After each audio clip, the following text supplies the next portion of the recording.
Hello, everybody, and welcome back to another portion of the daily portion of German.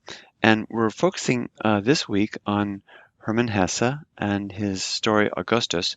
And actually, it's such a charming story that we're going to give about or present about five or six sections in continual weeks of recording on this story. And so you might have an interest then in following the narrative sequence as it develops.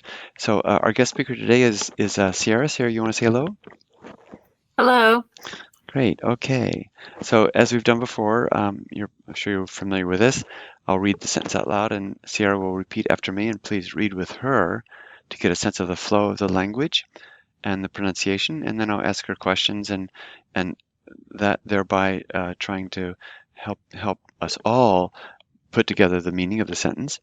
But for context, I'd asked Sarah if she would read just the last couple of lines in portion 29.5, which was the last section of last week.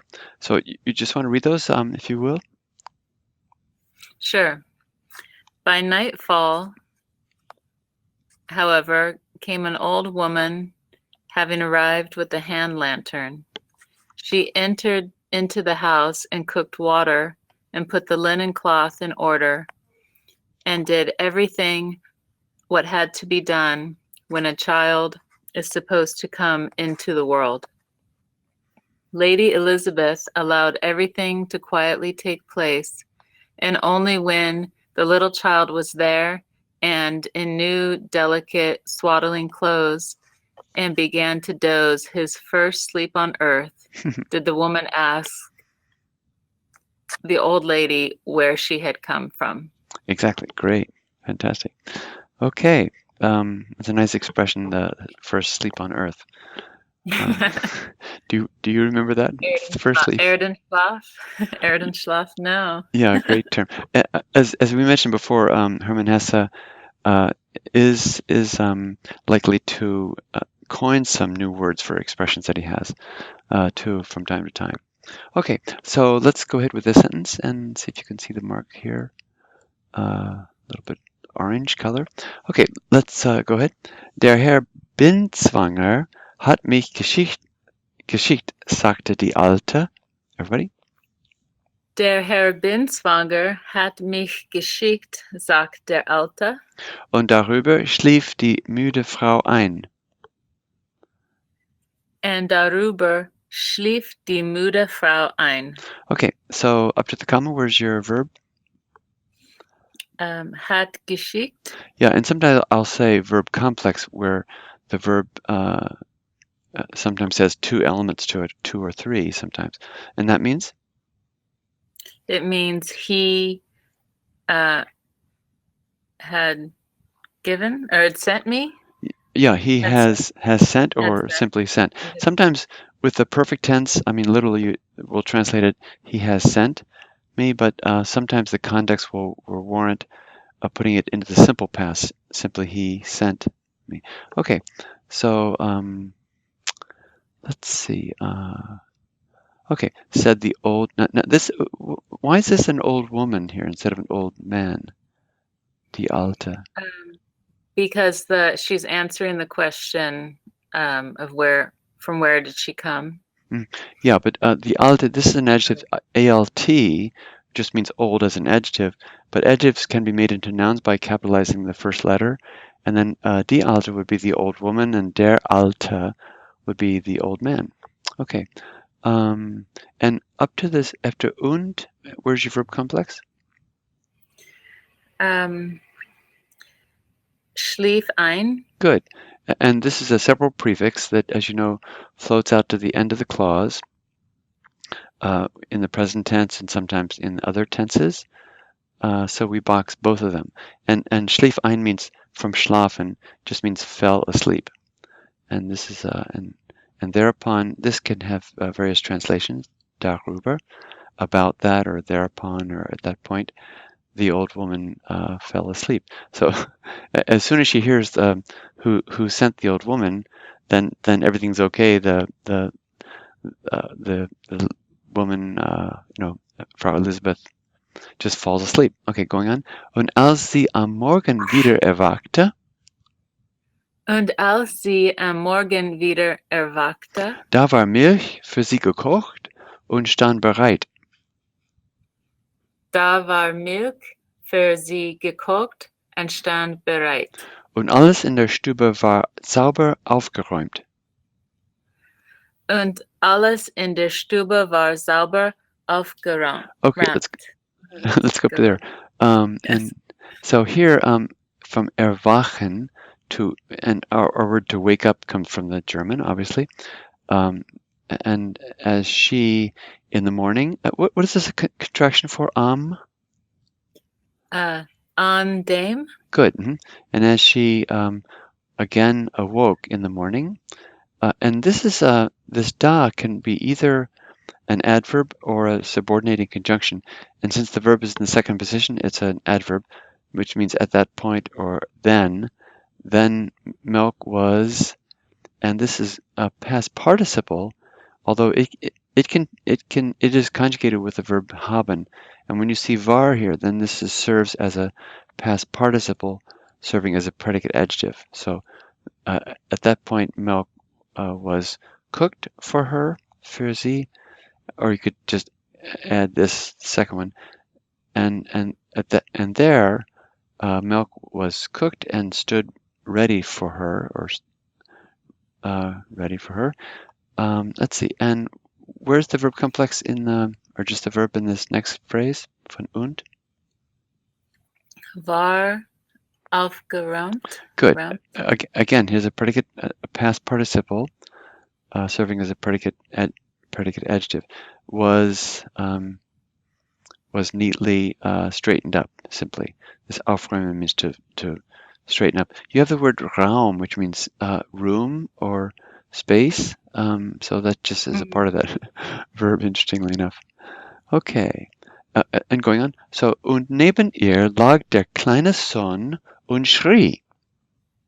Und neben ihr lag der kleine Sohn und schrie, weil Hunger hatte, weil Hunger hatte, aber die alte Frau war fort. aber die alte Frau war fort. Okay, where are the verbs up to this comma? Let me just erase the top part because it's sometimes easier to focus. Okay, so where are we? Yeah, right here. No, The next one. Yeah, right here. Yeah. Okay, yeah. where's the verb?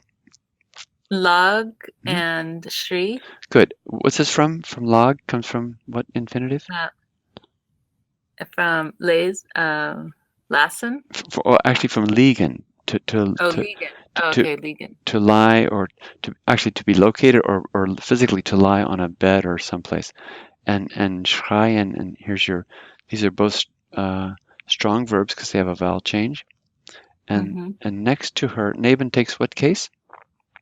The dative. So we indicate that with a caret. So, and next to her lay the small son, now first term reference to that, and cried because he had hunger. Going on. Aber die alte Frau war, we did this. But the old woman war fort. This means the old woman, that is the woman who sort of secretly has come into the house and prepared everything, sort of magically for Lady Elizabeth, was already away. So I translate this had left simply. It's a simplest way of doing that. Okay. Going on. Why don't you just, if you can translate from the top down to that point, sort of slowly, so we can sort of follow you again. Okay. Okay. Go ahead. Mr. Binswanger sent me, said the old woman, and thereupon the tired lady fell asleep, and she woke up again in the morning.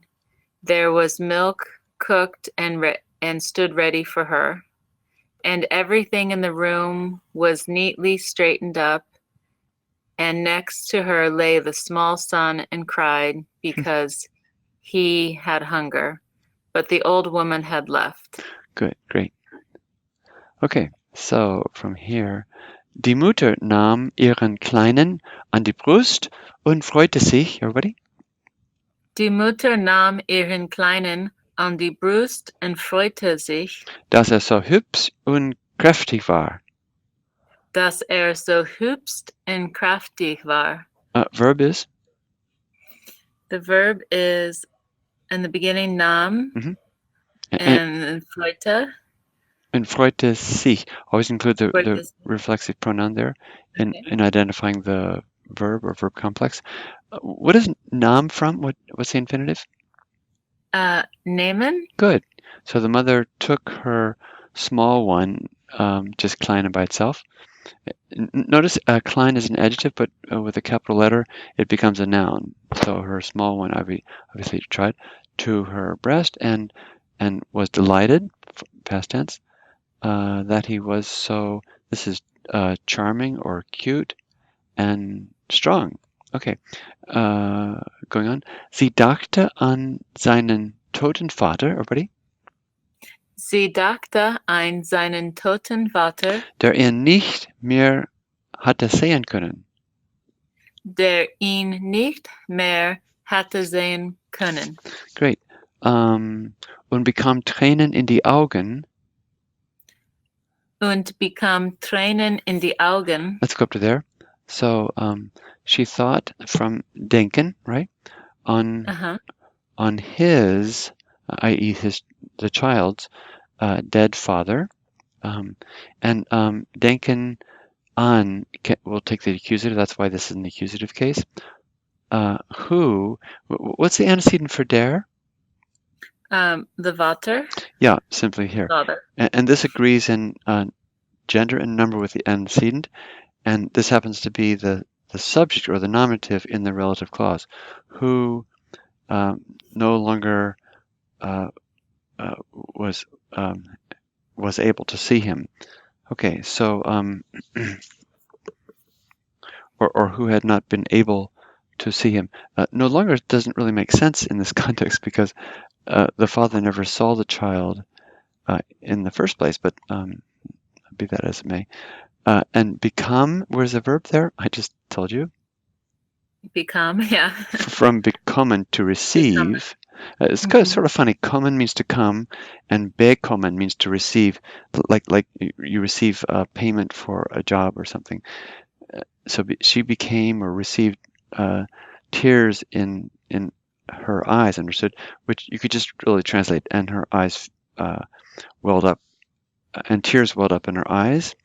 And this is a nice verb, herzen, which means to press to one's heart, or to, to embrace, or that sort of thing. But just taking the verb literally, which is a nice verb, and so she pressed the small. And this is orphan child. And really, the child has her mother, his mother, but not the father. But I guess since the topic, do you think is that right? The topic is the father, that there's a reference to the orphan, as a child as an orphan? Yeah, I think, yeah, because he's died. The father's died. Mm-hmm. Okay. And going on, und musste wieder lachen, everybody. Und musste wieder lachen. Und darüber schlief sie samt dem Büblein wieder ein. Und darüber schlief sie samt dem Büblein wieder ein. Where's the verb complex after the und? Musste lachen. Yeah. Lachen. This is Lachen. she had to smile, and she had to smile again, and thereupon, where's the verb complex with schlief? What goes together with that? Ein. Schlief ein. Yeah, another separable prefix right here, so you box both of them. And so she slept. She, the lady, the woman, slept together with the small child again, or fell asleep again together with the small child. And going on. Und als sie aufwachte, war wieder Milch und eine Suppe gekocht und das Kind in neue Windeln gebunden. Everybody? Und als sie aufwachte, war wieder Milch und eine Suppe gekocht und das Kind in neue Windeln gebunden. Yeah, there are lots of words here that are very similar to English, like wachen, to wake, milk, Suppe, kochen, to cook, kochen, child, etc. Bound. And as she woke up, was, again, this is a past participle, gekocht and gebunden. So these are serving as predicate adjectives, which we indicate with or designate with dashed lines. And was, again, milk and soup. And a soup, or a bowl of soup, cooked, and the child was wrapped in new swaddling clothes. Let's see. Well, you want to read from here down, starting with Die Sure. Mutter nahm. The mother Sure. took her. The mother took her small one onto her breast and was delighted that he was so cute and strong. She thought about his dead father, who had not been able to see him, and tears welled up in her eyes, and she pressed the little orphan boy to her heart and had to smile again. Hmm. And thereupon she fell asleep together again with the little lad. As she woke up, again milk and a soup were cooked, and the child wrapped in a new swaddling clothes. Great. It's really kind of charming here. This when she drew or pulled the small orphan child to her heart, she had to smile again, just with that feeling of holding the child. And so there are lots of don't you feel it that way? Very interesting Yeah. expressions and um, charming sort of expressions. Great. Okay. Well, thanks again for tuning in. This was the beginning of 30 portion on Hermann Hesse's story Augustus. So thanks for tuning in, and see you next time. Thanks. Bye bye.